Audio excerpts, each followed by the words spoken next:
अख्खं जग आपल्या सैनिकांचं कौतुक करतंय. कोण काय बोलतंय याकडे आम्ही लक्ष देत नाही. तिरंगा यात्रा काढणारच अशी प्रतिक्रिया दरम्यान मंत्री आशिष शेलार यांनी दिली आहे. मला वाटतं की या विषयावर ज्या वेळेला भारतीय सैन्याचं हाय मोराल आणि जग भारतीय सैन्याचं कौतुक करत आहे आणि काल माननीय गृहमंत्र्यांनी स्वतः म्हटलं 100 किलोमीटर आत जाऊन पराक्रम आपल्या सैनिकांनी दाखवला आणि रोज आपण बघतो आहोत की राजनैतिक आणि डिप्लोमॅटिक गतिविधीमध्ये भारत एक एक पाऊल पुढे जात आहे आणि यश संपादन करत आहे.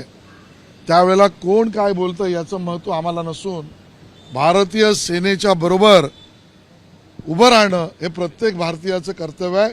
म्हणून तिरंगा यात्रा आम्ही करणारच. एबीपी माझा, उघडा डोळे बघा नीट.